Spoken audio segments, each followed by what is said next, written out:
Mm. Hey y'all, welcome to the Devon A. Morris Unfiltered call-in show.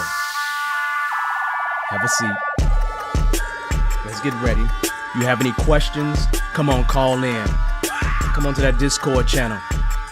Do me a favor, get the unfiltered crew some finger snaps. We're ready to get started here. Mondays, 8 p.m. Every single Monday, we're here. I'm excited about it. Are you? Let's get this show started, y'all. The greatest scrum show on earth. I'll see y'all soon. Enjoy.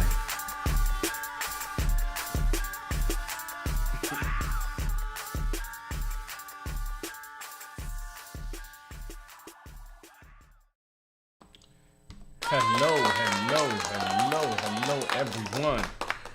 It is time for a new show. It is time for us to have these new beginnings. It's time for us to talk about a particular topic today. Well, we'll get into that topic in just a moment. If you don't know me, my name is Devon Morris, and this is the Devon A. Morris Unfiltered Call-In Show. We have lines open. We're talking specifically about forecasting today. So if you have questions about forecasting, you should make sure that you kind of join our Discord. Kind of jump in there and join our Discord. You see that pretty much at the bottom of the screen here. So go ahead, jump in there. Our moderators will take care of you. We don't have anybody in the queue right now. So we're going to talk about this topic a little bit and then jump into everything else. I'm going to also say make sure you like and subscribe. Like and subscribe because I never say it. That's my logical reason behind everything. Now, this week is interesting because we actually are doing a hardship class this week. So we have like 50 people in a hardship class, and they have, varying degrees of experience, and it's a nice thing to see a bunch of brand new people that are all excited about, the Scrum thing. Some faces I've seen before, so, it's one of those things where I'm like, hey, what's up? So, like, I see Shane out in the comments, so Shane, what's going on? So, it's been quite interesting because it's one of those things where we get people coming from all kinds of places like Brandon Land, the PMI chapters, and everybody's looking for this, Scrum experience. Like, what does it take for me to kind of get there, to get to this place, right? And I had a guy come into our class today, and I believe his wife, girlfriend, was actually in the class, and he gave a bunch of comments about how he went from where he was at, to making $80,000 a year or whatever. And, those things can happen, definitely. It doesn't happen for everyone, but it won't happen if you don't put the effort forth and make a tremendous amount of effort to try and do that, okay? So I am excited because I was talking about this topic last week at a meetup. And this is really the topic of forecasting, kind of breaking the iron triangle. And to really jump out there and point it out to you, you can see the topic right there. I'll remove some of this screen stuff so we can work through it. But the idea is we'll deal with that as we have the conversation. So that being said, what else is going on? On Wednesday, Thursday, we actually have a hardship CSPO class. And that probably has 40-some people in it. Realistically, the stop for me is at 60. So, if anybody's interested in that, you actually have a hardship, this would be the class to join because it's a cheaper class. And you get the same thing you get in a regular CSM. It's just we're trying to do something special for the community at large. You got safe classes, CSM, advanced classes coming. So all that stuff is good. So the interesting thing about forecasting, just to kind of jump right into the topic, is that when I was in the meetup last week, it's such I don't know, I want to say it's a boring topic, but it's just a topic, right?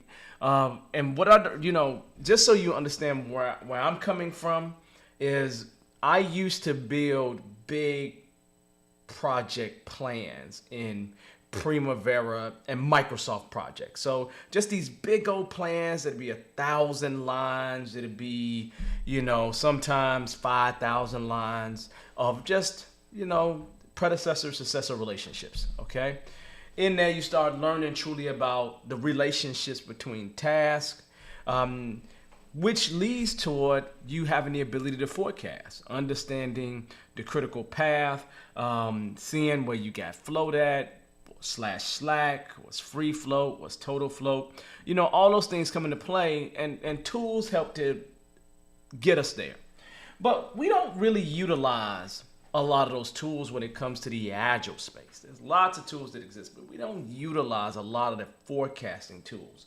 So when we classically think about forecasting, it comes from a very particular place. Now, I think we talked about this last week, but let's reiterate it, okay? You have to have some type of estimates that you're using. So starting at the very beginning, you have a requirement. Now, I'm going to go ahead and just take a moment here to take some things off of our screen here so then we can actually have a conversation. I may even get a cleaner screen and go from there. So how about I go with a cleaner screen with nothing on it so then we can talk, okay? Now, when we think about this whole forecasting thing, and I'm actually going to go ahead and open up a blank sheet of paper so and then we can at least operate from a blank sheet of paper. Now, when it comes down to forecasting, some basic things that go into it that you have no choice but to deal with. First things first is, why would you estimate? You only really would estimate if it's going to help you in the decision-making process. Does that make sense? So obviously estimation is a key here, and you're really doing it to answer some questions or pretty much decide about something. Make a decision, decide about something, right?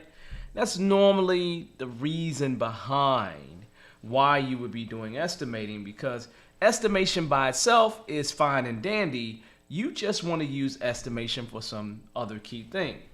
Now, people classically will understand and will throw at you immediately the fact that they estimate in hours, and the debate is always between hours and story points, okay? Now, I'm not here to debate whether you use either one of them. It's completely up to you. It doesn't cause me a problem one way or the other. But from this perspective, I'm going to talk and spend my time really in one direction, and that's going to be on story points. Now, story points are basically relative estimates. That's all it really is just relative estimates. It's nothing more than just a relative estimate. And with it being a relative estimate, that means that if I estimate item A and item A is relative to item B, that means if I was actually to shift this up by a factor, so I move this from a 3 to a 5, then this would move. If this was already a 5, then that would move to an 8 because they stay relative to each other, right? So relative estimates are just a little bit different. It's like putting things in similar piles and making sure it matches that pile that it's going into, which is really good relative estimation. Now, at the end of the day, how does it work though? Because you start thinking about it and you start off with some product backlog item, a PBI. Many of us use PBIs called user stories. Just think about that as a requirement, okay? I'm not here to really debate about what kind of requirements you should use. It's completely up to you. If it's me, I'm going to start off by using user stories. Just flat out user stories, okay? Now, why do I use user stories? One reason. It says user at the front of it. Psh, it's good enough for me, okay? If you use some other form of requirements, I'm assuming you can estimate that form of requirements however you decide to estimate it, which is good. Now, that being said, when I think about a user story, okay, a user story is basically just a requirement as stated. So I have this user story, and that user story, regardless of what it is going to have some acceptance criteria. Now, the key is that both the acceptance criteria and the user story are from the perspective of the user. Okay? Now, that means that we're doing the things like we're supposed to do. But at the end of the day, we want to take that user story and estimate it. Give it some value from what I'm going to call a cost perspective. Now, what do I mean by cost, right? Well, in our world, labor is a cost. There's a cost associated with labor, okay? So if I have something that needs to be done, like I need to take this thing right here and I need to make this thing right here. Great, no problem. We can make that all day, every day. But beyond the materials, and thinking as simply as I can think on this, the labor that goes into making this would be a cost, okay? And so realistically, for a lot of us, our cost is just the labor cost of the actual resources. Now, you could have other costs, like you are securing a building, you need to buy some software, you need to do this, you need to do that. All those things go under cost. But I'm going to focus in on labor cost associated with whatever it takes to deliver what we were just talking about, that user story. So then I have this user story that is going to have an associated labor cost. Now, that associated labor cost is what we're doing, or that's what we're estimating, okay? That's what we're estimating, okay? Now, here's the deal. If I take that user story and relatively compare it to another user story 1 here, I'm going to compare it to user story 2. You know, they're going to be about the same size as each other, or one of them is going to be bigger than the other one by some factor, okay? Let's not worry about that factor. But classically, when I'm estimating using user stories, a user story is going to be a combination of, let's just call it complexity, effort, and risk. These 3 items is classically the combination that you're going to see associated with the user story. But you got to pile those things together. You have to pile those things together because it's all combined, okay? And it's not like one is 1/3 and one is another third and another one. It's not like that. It really is, when you think about these 3 elements together, what would that estimate be for that particular user story? So great. We have that foundation. We classically will use the Fibonacci sequence. Like, you know, the Fibonacci sequence starts off with 0 and then you go in a sequence. And then when you have 2 numbers, you just add the 2 numbers together to get the next number. So I get 1, then I add the most recent 2 numbers, the latest ones. I get a 2, then a 3, then a 5, then an 8, then a 13, da-da-da-da-da. Now at this point, some people will go 21, while others will go 20. And then we might go 34, and then they might go 40. Okay? There's always modifications of this thing, right? So, if you understand what I'm saying to you, just do me a favor and kind of throw the words, just story points in the chat, right? Just throw the word story points in the chat if you understand what I'm saying to you. If you don't, then I could explain this a little bit further, right? But the idea is that you're using that Fibonacci sequence and these numbers are all relative to one another. So now, as I take it a little bit further, I say to myself, I want to take this item, this user story, and make sure it has an estimate on it. Let's just say we estimated this user story and it ended up being about 13 points. That's it. That's what we're going to say. 13 points. I'm just picking a number out the blue. Well, if this is the only thing that we commit to, and if that's the only thing that we complete, that means that would feed into our velocity. That means that would feed into our velocity. Now, what is velocity? We spoke about this last week. Velocity is average story points completed. Okay? Completed. Average story points completed is what I'm talking about when I am mentioning a story point, okay? So now, if I'm taking average story points completed, then the question becomes, what do you actually do for sprint number one? See, sprint number one is where you had a difficult problem, right? You have a little bit of difficulty with sprint number one because in sprint number one, prior to that was sprint number 0. If you're doing that, or you didn't have any start, right? That means you have no points whatsoever that have been established. Okay? You have no points that have been established. So if I had a sprint, for example, that sprint has a beginning and that sprint has an ending. You might go into sprint planning and come out of sprint planning, and I'll put PL in there so we understand the difference.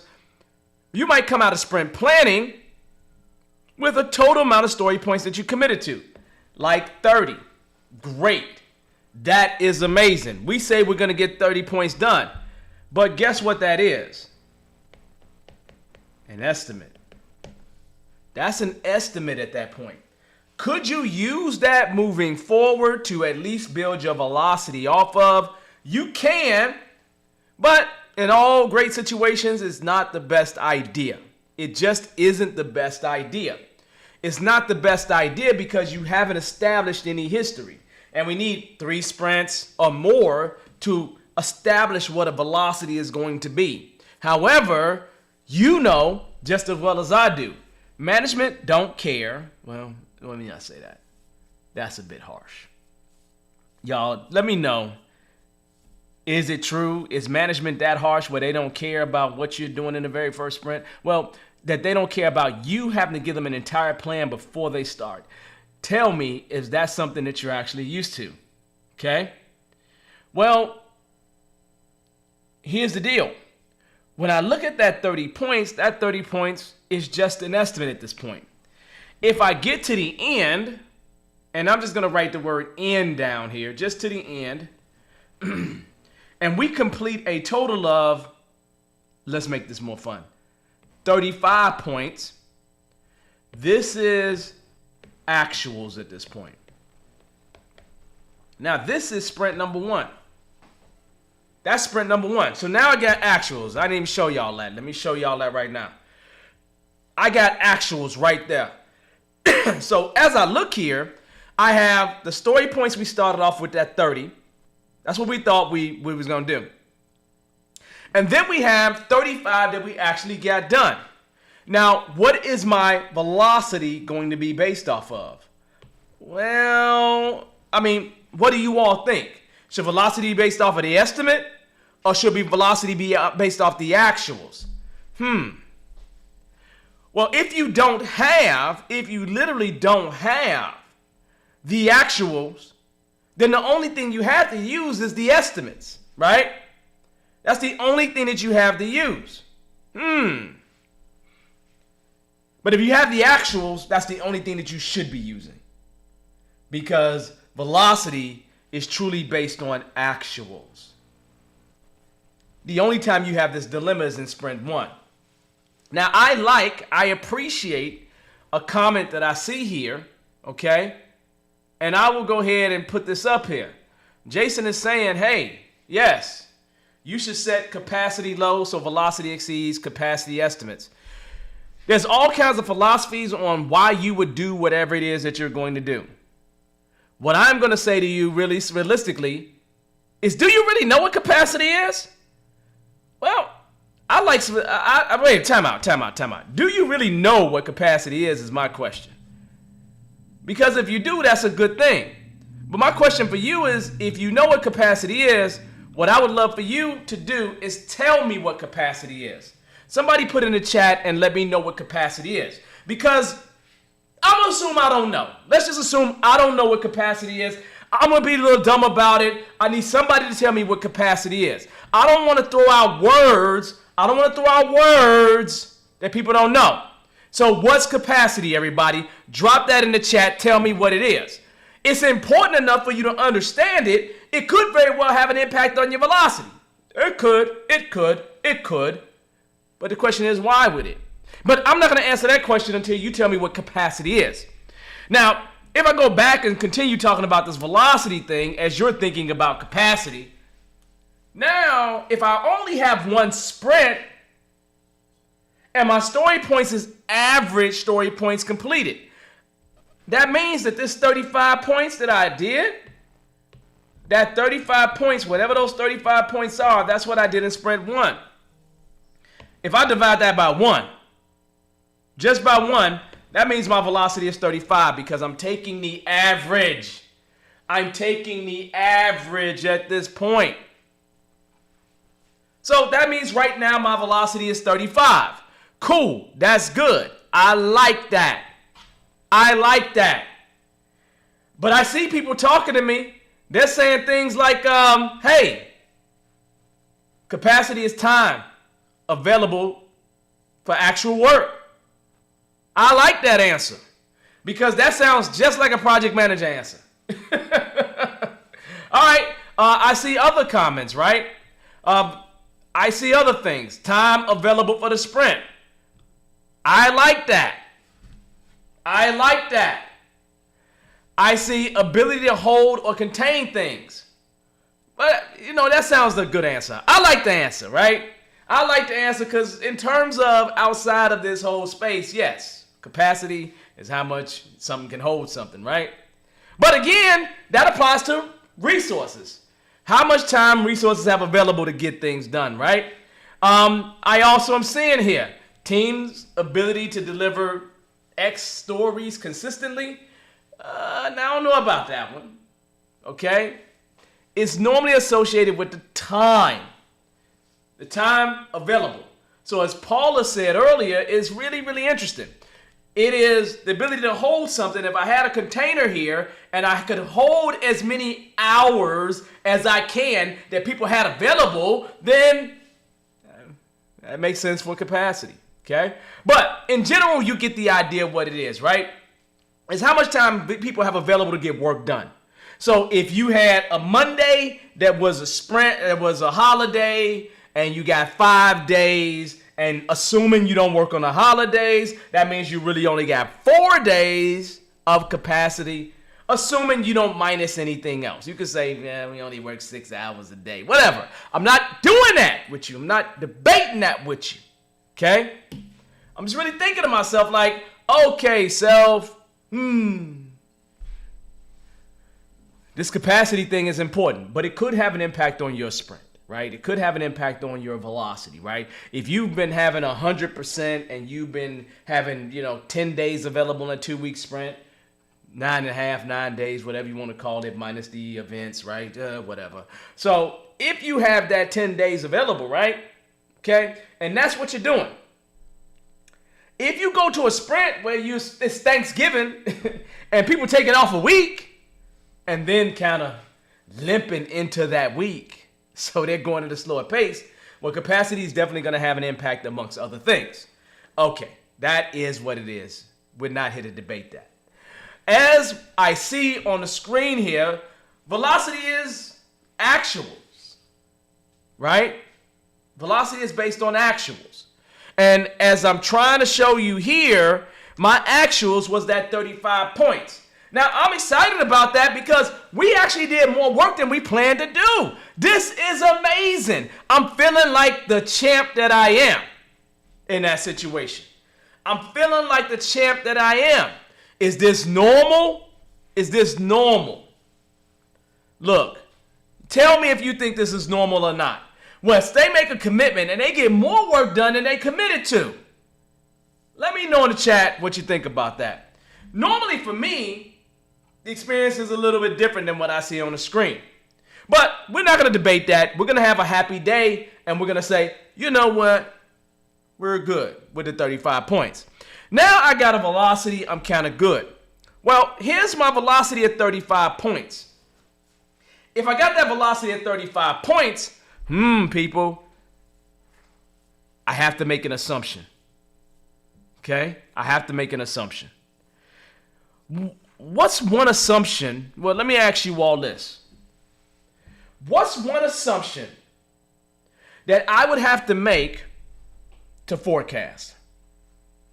There are multiple ways of forecasting, but what's the typical assumption that most project managers, scrum masters, whoever it is, make when they're forecasting? Okay?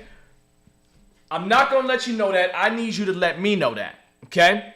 Now, I got this 35-point velocity, and I can use that. Because if somebody came to me and said, you know what?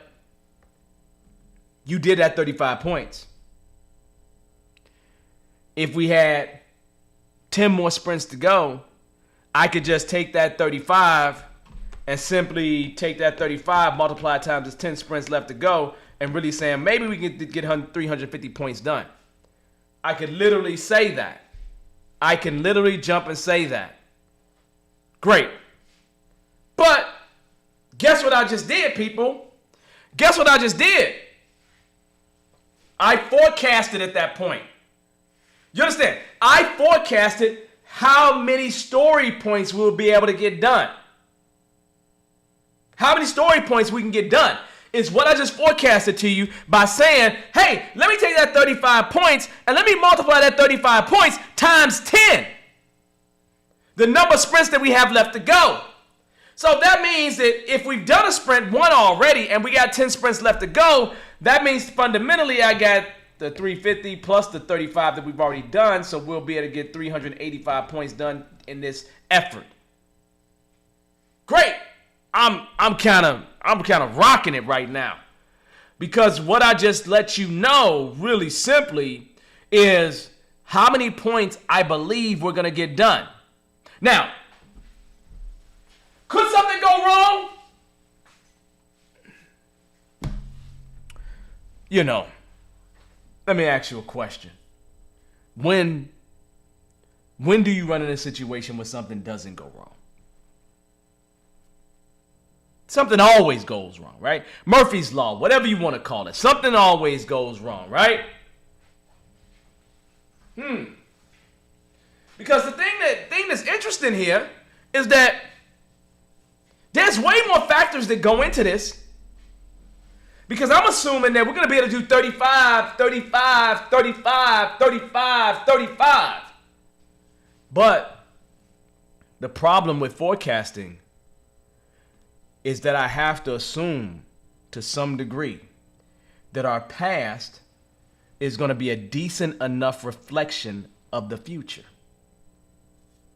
That our past is going to be a decent enough reflection of our future. Man, my problem is I don't have enough data points, man. I really don't have enough data points. What do I mean by data points? Well, I only got one sprint, man. I got one sprint. It's really hard to assume the Earth is amazing when the only thing you've experienced is this planet. There could be more amazing planets out there, but you have one data point, the planet Earth. And in this case, we got one data point. That one data point is that 35 points. Okay?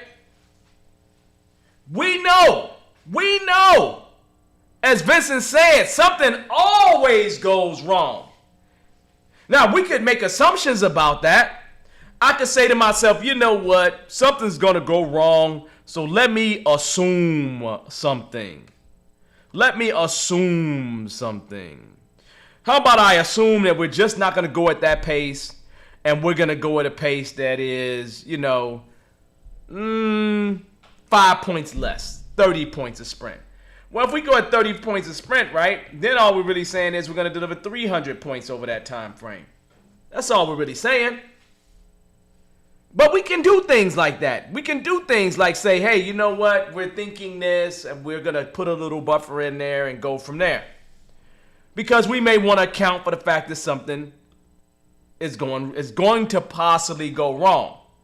So now I say to myself, okay, but is the amount of story points the only question that people really want to get answered? No. Some people want to get answered, hey, you know what? We really got 10 sprints left to go, but we got 600, let's just say 800 points to get done. Like, we got 800 points. That's crazy, right? We got 800 points that we need to do to get this stuff done. And here's the deal. If I just do the simple math, that means I'm going to do 80 points per sprint. Are we doing 80 points per sprint right now? No, we're doing 35. So is it realistic for me to think I'm going to triple my velocity with this one team? Even if I was to add 3 more teams, 2 more teams that can do 35, right? And assume we're just going to figure out the other 5 at some point. Even if I was to do that, I still got to let those teams ramp up. And the way they estimate may be different than this team over here. So even if I think to myself, my team needs to have those resources, the cost, the velocity needs to be 80 points a sprint, we still would have to get to that place. We still would have to get to that place. We ain't there yet. That's the problem. We ain't there yet. So now I'm a little concerned. So now my statement to people is, okay, all right, I understand. So then, look, but here's the deal. I'm going to negotiate with you for a second. Just let me know if you was to go at the pace, at the current pace you're going at, right? The 35 points a sprint. How long would it take you to get all 800 points done? Woo! That's a question for you right there, ain't it? Boy, is that a question. That's a huge question right there. Why is that question so huge? Because I'm really saying to you, if I take that 800 points and divide that 800 points by my 35 points, that right there is going to give me the number that I need in terms of the number of sprints that it would take for us to get all this stuff done here. And it's going to be torture. Because they might like the answer and they may not like the answer. And in terms of this, the answer is going to be 22.85, which is really 23, right? Because you can't do part of a sprint, right? So now what I have to go and say to people is, hey, time out. In terms of time, it's going to take us 23 additional sprints. You only have 10 available. Are you willing to add 13 additional sprints if we continue? Remember the assumption. Remember the assumption that I just made, right? The assumption is that our past will be fairly predictable, will predict fairly well our future. Not that it'll be exactly the same, but it will be a good indicator of what we can do in the future.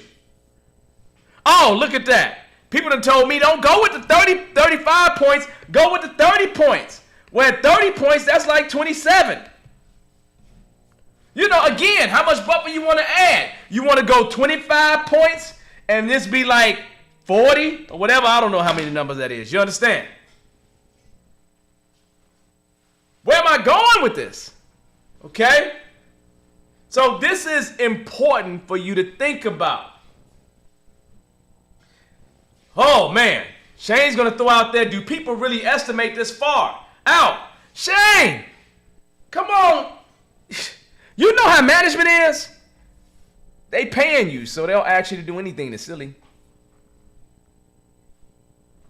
They actually do anything that's silly, right? So it does happen. Do I see it often? No, I don't see it often. You know, but it does happen. Okay? Now, what did I really just do to you? What did I do to you?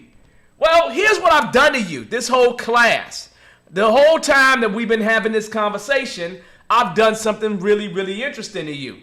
And it's something that I bring up in class. It's something that I talked about last week on April Fools. I really did talk about it on April Fools, right? During the meetup. 1, I'm really talking to you about something really, really important here, and that is the triple constraint. The triple constraint. The triple constraint consists of scope, the work required. Scope, the work required. Now, Agilists, Scrum, all my Scrum people in here, let me have a little conversation with you about product and project. most of us in the Scrum space only think about product scope. What do I mean by product scope? I mean purely the functionality, and that's it.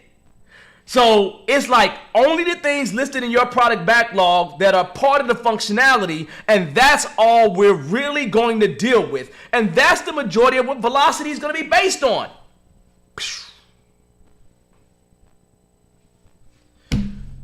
If you like what we're talking about, drop me a like. Make sure you subscribe, because again, we're talking real deep here on forecasting. Now, there's also another type of scope that exists.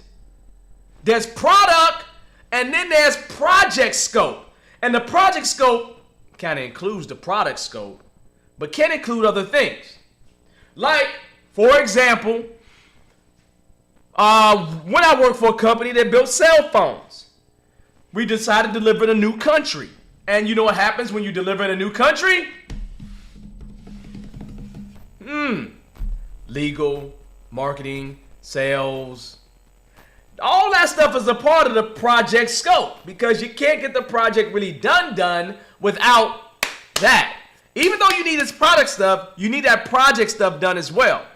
So there is additional things that need to be done that some Scrum teams don't account for. That's the reason why it's really hard for us to get rid of every project manager on the planet. Not saying you should try to get rid of every project manager on the planet, but that's because you're not doing the rest of the job that it takes to get it out the door, because a lot of us Scrum Masters are only concerned about the product scope. Some of y'all didn't even notice the differences between the two. Okay? That's okay. If you knew the differences between the two, right? Just give me a smiley face. If you didn't know the differences between the two, just say you got me. Okay? But those differences are important, because those differences have an impact on your ability to get something out the door, on your ability to put that in front of the customer. Because if I go build a cell phone and I haven't advertised that cell phone, what's going to happen to my sales? And me as a product owner, I don't want to get fired because of y'all. I don't. I really don't. And the problem is that y'all don't be delivering like you're supposed to. So it just give me all kinds of problems. Okay? Now, do I really expect a lot of Scrum Masters to understand that? I don't. You know why? Because we don't talk about that. We don't talk about that whatsoever in terms of the CSM, any Scrum class. But it's important for you to understand.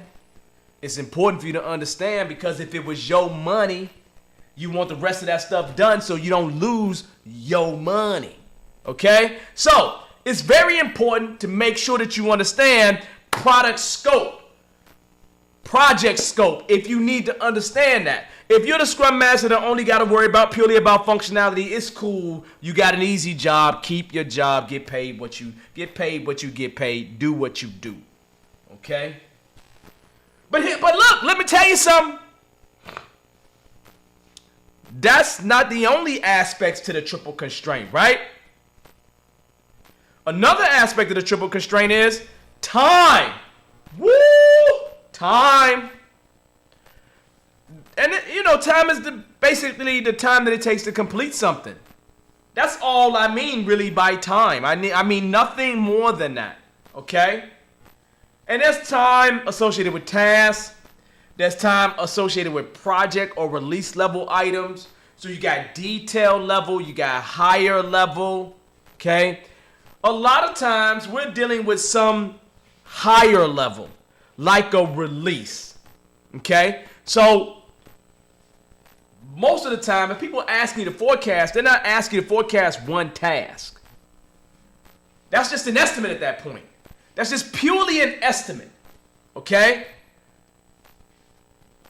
They're normally saying, let's look at this project, let's look at this release, and classically for me, the level that I go to is the release. You understand? Because I find that your management will want to know. They will want to know whether the release is going to be on time or not. Like, look, this release, look, if I put it out there in the universe, then the universe can consume it. But that's normally associated with a release. And a project could have one to many releases. So normally, I measure time across a release, or any of these things I'm forecasting across a release. So now, let's have a conversation. If I'm doing a little bit of Scrum, my smallest unit of measure is going to be a sprint. You notice how we said we got 22, 27, 30 sprints left to go. Because that's my smallest unit of time to measure.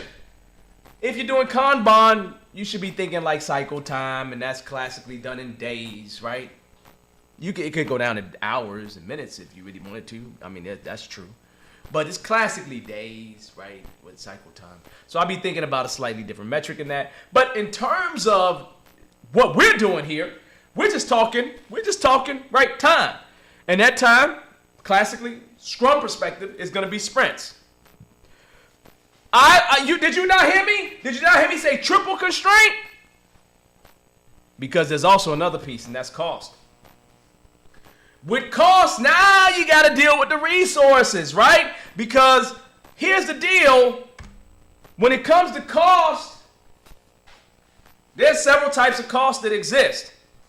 You know, a lot of y'all know that you're not concerned about hardware, software, and other types of cost.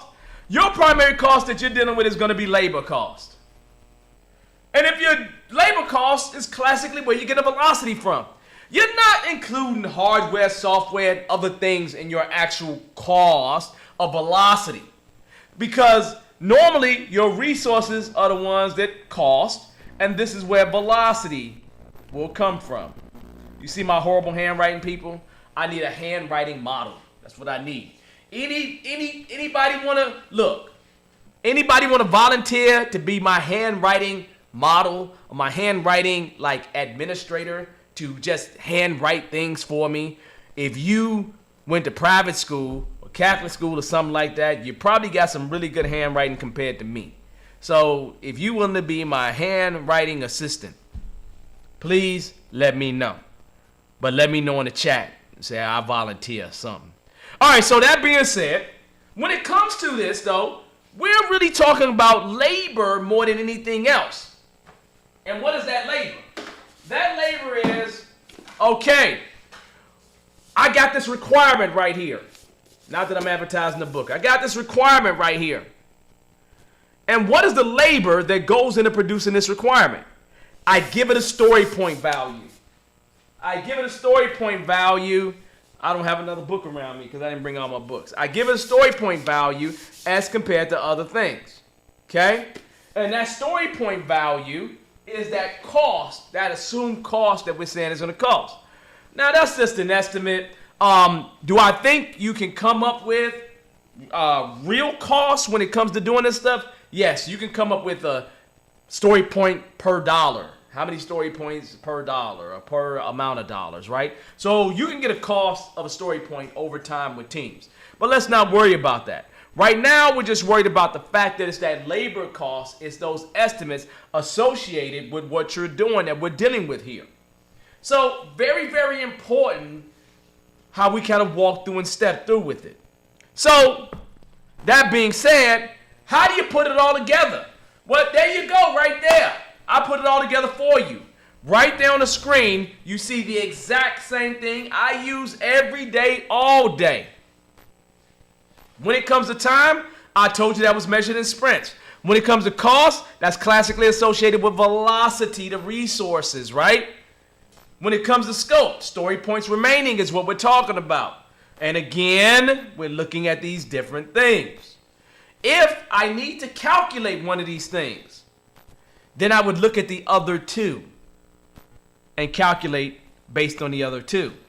So if I'm looking at time, then I would look at scope divided by resources or story points divided by resources. If I need to answer cost or resources, I would look at scope divided by time.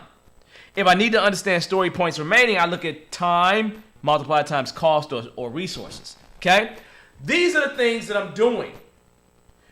You know what? If you're familiar, if you have forecasted using the actual triple constraint, then I just want you to just give me a nice yeah, a nice thumbs up, a nice smiley face or something like that, right? Because you know what I'm talking about if you actually have forecasted and you understand what I mean by the triple constraint. If you don't understand what I mean by the triple constraint, it's okay. Nobody's going to hold it against you, and I'm definitely not going to hold it against you. Just say, yeah, you got me again. You know, I shouldn't be getting you all the time because now since you don't know, some of you all are new Scrum Masters in here. Just came to class today, ain't even a Scrum Master yet. You still wet behind the ears is what you are. That means you like a Neo, you're a newbie. And I tell all newbies, if you want to do something with Scrum, do Scrum on yourself. Do Scrum on yourself. So, just say I got you if you didn't understand the triple constraint, because the triple constraint is important for you to understand. And you can understand why a Scrum Master would need to understand this. For one reason. Your product owner probably doesn't. Your project owner probably doesn't. And if your product owner doesn't understand, it is your job to help the product owner be a better product owner. Come on now. What kind of job you doing if you're not helping the product owner be a better product owner? See, I learned back in the day that I didn't help product owners at all because I just like, look, just get a warm body. Get a warm body that can write a requirement and we're good to go. Until we was delivering stuff that nobody wanted. Until we get to the end and we delivered extra fast, 0 defects, crown for us. We feeling like the greatest thing since sliced bread. To the user saying, hold up, I don't even want it. Hold up, I don't even want it. A good product owner helps you not be in that situation. Don't nobody want to deliver stuff that ain't purposeful, that's not going to be used. That's a complete waste of time. Why would you want to waste your time? I'm not interested in wasting my time, so I hope you are not interested in wasting your time either. So this forecasting thing is interesting. It's an interesting thing, okay? But using this is going to help you. It's going to help you way more than you realize. But you have to remember the assumption. I snuck the assumption in, people. What did I say the assumption was? I'm waiting for you. Type in the comments what that assumption was. Somebody tell me what that assumption is when it comes to forecasting. Now, you can forecast in other kind of ways, but for most basic forecasting, what's the assumption that I told you about already? If you was paying attention and listening. But I already know that you don't pay attention and listen to me. I already know that. I already know it. I'm not even going to complain about it. I'm not going to complain about it. Not one bit, not one smidgen, not one iota. Or one omega. So, that being said, forecasting isn't a complicated thing. It's just something that if you're not used to it, you need to practice it. You need to practice it. In all seriousness, you really need to practice it. And, maybe you just a Scrum Master that only sets up meetings. And that's okay. That's okay. But if you're a Scrum Master that gets deeper involved in things and you really are there building stuff out, then you're actually pretty good there. Okay? Now, these are thoughts that I'm having because I use forecasting. I use forecasting to help. I'm looking here. I see the words velocity for the question that I asked. And I see that come up twice. The assumption is velocity. No, that's not the assumption. I see somebody, Shane, telling me things are in a vacuum and stable. No, things ain't never stable, Shane. Things ain't never stable. They're not. They're not. If they are stable, then you probably should be doing that in a different way. You probably should be doing that in a more predictable way if it was stable. The assumption that I'm using when it comes to forecasting is that your past or what you've done so far is going to be a good predictor of your future. So that means if I only had one sprint and my velocity is 35 points, my assumption is that 35 points is a good predictor of my future. Now, we seen that we talked about buffering it out or taking some of it out to create a little buffer. But in all pure sense, it is me saying to myself, I believe in this 35 points and that if I continue to go at that pace, we will be able to get to this place in the future. Does that make sense? Now, if you remember hearing me say that, just give me like a thumbs up. Well, no, just give me a smiley face if you actually remember me saying that, because I said it earlier. For those that were paying attention, I said it earlier. I don't even know why I'm talking if you're not even listening to me. All right, so that's really important that you understand that assumption, because it's really hard to try to plan the future by trying to plan every week out, because then it takes a lot of work. So you have to assume something. You have to definitely assume something, and I'm good with assumptions in that sense. Okay, but then you got to make sure that everybody around you is kind of good with that too, because that's the other important aspect of it. Okay, that's the other very, very important aspect of it. Okay, now that being said, what else did I want to tell you about in terms of velocity? Okay, in terms of not velocity, but in terms of forecasting, because we just talked about forecasting and we really didn't go through an example. Now, I say all that to you because it's one of those things where it's like, we go through and we talk about all this stuff here, and then what I really want to do is I really want to use these things to help me with something. It's always like I'm not doing it just for the sake of doing it, right? I mean, that would be like insanity, right? I don't need to be insane about nothing. I'm crazy enough as is. But it's kind of like one of those things where, and it don't even want to show itself. Well, unfortunately, my chain of command doesn't want to work here like it's supposed to, and so it don't look like it's going to show up for me, right? But what I probably would do is I'll draw this out for you. Forget it. We don't need no tools. We can figure this thing out. I'm probably going to say to myself, if I have a release burn up chart, kind of looks like this.